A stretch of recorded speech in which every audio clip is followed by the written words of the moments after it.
एक बार संत रामदास और हनुमान जी में इस बात पर बहस छिड़ गई कि अशोक वाटिका में किस रंग के पुष्प खिले हुए थे। हनुमान जी कहने लगे कि लाल रंग के पुष्प थे और संत रामदास कहते थे कि सफेद रंग के पुष्प थे।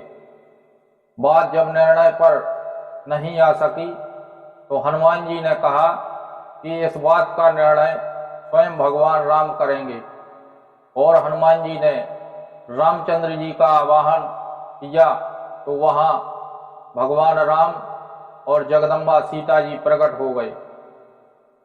रामचंद्र जी से हनुमान जी ने पूछा कि महाराज वहां आप बताइए किस रंग के पुष्प खिले हुए थे। तब जानकी जी ने कहा कि क्या पूछना है, मैं तो वहां महीनों रुकी हूं और मैंने कई बार उन पुष्पों को देखा है। वहां श्याम वर्ण के पुष्प खिले हुए थे।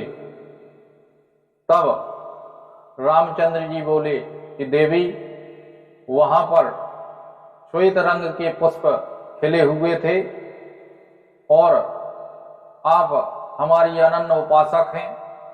मेरा वर्ण जो है वो श्याम है और आपके हृदय में मैं निरंतर निवास करता हूं और आप केवल दिन रात मुझे ही देखती हैं, इसलिए आपको श्याम वर्ण के पुष्प दिखाई दे रहे थे। तब हनुमान जी ने कहा कि प्रभु मुझे लाल रंग के पुष्प क्यों दिखाई दे रहे थे।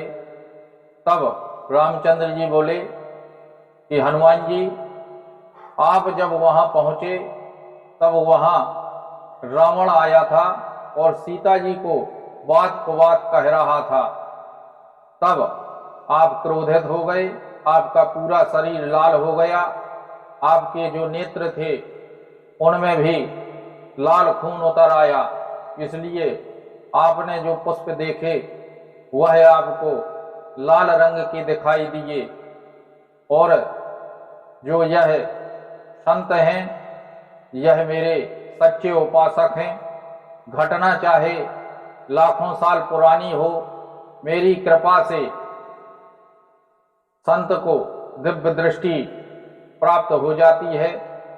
वह लाखों साल की घटना को भी स्पष्ट रूप से देख सकता है। इसलिए यह सतोगुणी संत हैं।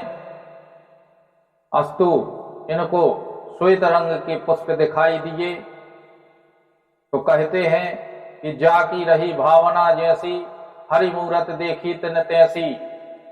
जिसकी जैसी भावना होती है उसको उसी रूप में भगवान दर्शन देते हैं, उनकी मनोकामना पूर्ण करते हैं।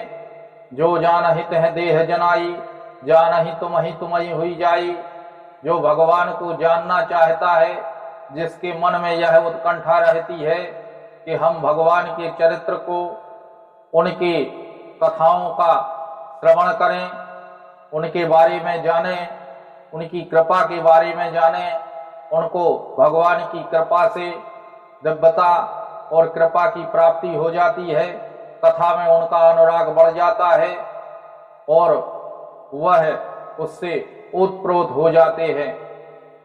तो इसी प्रकार से ज्ञानवर्धक जानकारी के लिए आप द शक्ति चैनल से जुड़े रहें और कमेंट में जय श्री राम लिखना ना भूलें।